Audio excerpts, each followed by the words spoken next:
ហើយសូមគោរពដល់លោកម្ចាស់ដើមទានប្រធានដើមបងទាំងអព្រមទាំងលោកយាយលោកតាពុទ្ធិបរិស័ទទាំងឡាយដែលបានអញ្ជើញមកពីទីជិតនិងទីឆ្ងាយសូមគោរពអញ្ជើញឡើងលើសាលាធម្មសភាហើយសម្រួលអរិយាបថទៅតាមលំដាប់លំដោយចូលឲ្យចិត្តស្ដាប់ឲ្យជាប់ចងឲ្យចាំចំណាំឲ្យបានពីរោះអ្វីមិនស្មើនឹងព្រះធម៌ថ្លៃតម្លៃអ្វីមិនស្មើនឹងកុសលធម៌ស្ដាប់ព្រះធម៌បានច្រើនចម្រើននៅបញ្ញាទៀតបន្តភ្ជាប់ពីនេះកុមារខ្ញុំសូមជូនគាថាដូចតទៅសន្តិហាណូអរិហੰធម្មងនៅពីអ្នកបត្តិយាទី1ជឿធម៌ព្រះអរហន្តាធម៌ល្អអស្ចារ្យនាំដល់នៅពៀនសោសោសង្ឃលកតេបញ្ញាទី2ចិត្តតាំងប្រឹងស្ដាប់ដោយឃ្លានព្រះធម៌ទេសនាតាមព្រះទូលមានគោរពធម្មទានបានមានបញ្ញា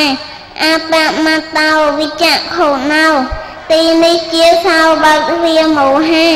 មួយមិនប្រមាណមួយពិចារណាប្រាជ្ញាភ្លឺថ្លាដោយអង្គ4នេះជីវិតគឺជាដំណើរផ្លូវឆ្ងាយរីរូបរាងកាយជាខ្ទាំសំណាក់អ្នកសាងគុណធម៌បិទល្អឥតអាក់ព្រោះថាគ្មានអ្នកណាសាងជួសបានសិលធម៌ពុំដែលចោលអ្នកដំណើរគឺមនុស្សទេតើនិរាសចាកឋានរត់ចោលសិលធម៌ធ្លាប់ឲ្យសុខសាន្តគប់ពីលនឹកស្មានថាបានសុខកម្មវាតែងតែដាក់ភេរុនមកលើលោកាឲ្យសោកសង្រេងចែងចោចាផ្សារក្រហល់តាមតឹងតោកយ៉ាលំបាកចុកចាំដោយថ្នាំពុលពឹសអកុសលមានអ្វីក្តៅដោយទៀនស្ដាប់ធម្មទានមានកំណត់សច្ចាគ្រប់បាត់កំបីណាយសូមសុចរិតហិននៅនិតចិត្តចកាយកុំបីខ្លាយទៅជាការដតីស្ដាប់ធម្មទានមានអធិពលសូមបនបានដល់ពុព្វការីឧបជាយាចាបងប្រុសស្រីដែលជួននិស័យគ្រប់ជួនជាតិមួយអន្លើសត្វគ្រប់ឋានព្រមទាំងគ្រប់ប្រាណសន្តានញាតដែលឃ្លាតព្រោះចាញ់មជ្ឈមាស្ដាប់ធម្មទានក្នុងពេលនេះទុកជាយានជំនិះជិះកាត់ចម្លងឲ្យរួចចាកផុតទាំង12កងសោយសុខកន្លងដល់នៅពីនងទៀនហើយសាធុងជនទាំងប្រុសស្រីគំបីត្រង់ត្រាំស្ដាំទេ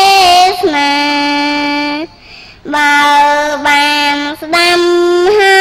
យកើនបញ្ញារឹងច្រៀងថ្លាភ្លឺក្នុងចិនចូលនាងសង្ឃរួមកំនីងយាយកុំធ្វើរាយមាយលួយកុំនិតពីបាងត្រជាងនាងនៅចិនគេស្ដាំធัวបិនកើនសៅមកបើរួយស្រពុនចង់ជើងដៃគួរយើងលងលៃឲ្យល្អផងកុំ